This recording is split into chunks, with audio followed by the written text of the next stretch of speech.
Good evening, and welcome to Avionews Network Now, your introduction to this week's Avionews Weekly Digest magazine.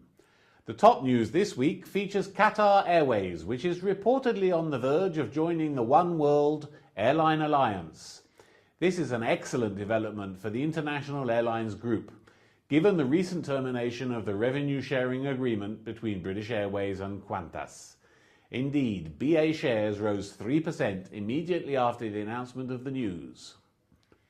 We are also following airline wars in Europe.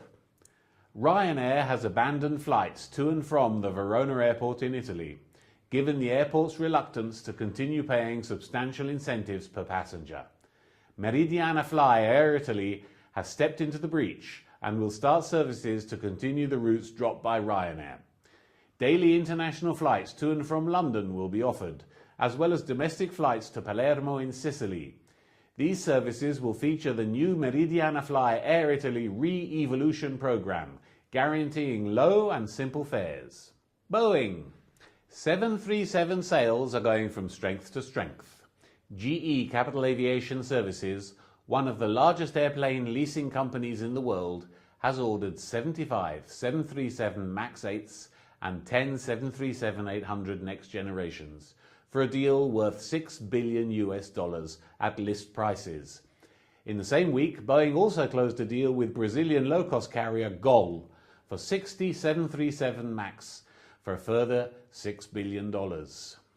Space.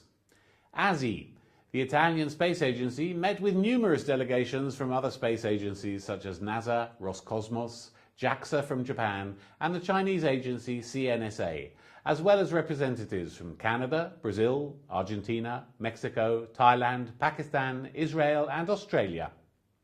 In the context of the 63rd International Astronautical Congress, which was held over 5 days in Naples, Italy, the Congress welcomed over 4,000 delegates from all over the world.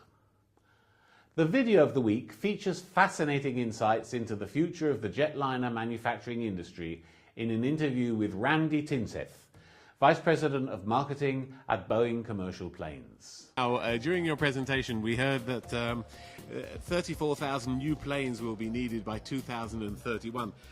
Surely Boeing and Airbus can't meet all of that demand. Are mergers and acquisitions in the pipeline with Embraer or Bombardier? Well, no, that's not our plan today. I mean, as we take a look at the marketplace, it is clear of one thing, though. The duopoly between Boeing and Airbus is over. We do see Bombardier moving up into the market, Embraer moving up in the market, and then, of course, we have new competition from the Russians, from the Chinese, from the Japanese, as well as the Koreans potentially someday. Okay.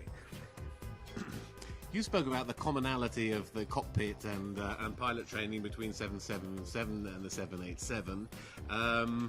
In your rivalry with Airbus, one of the vaunts of Airbus is the fact that the cockpit design is modular from one model to another.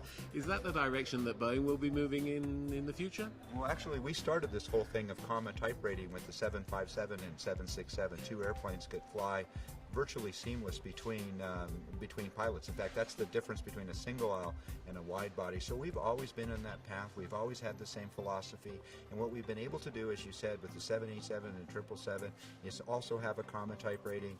The only thing the pilots have to do is every other year they have to do their recurring training on a different simulator. And that's all for this week. Many thanks for watching and good night.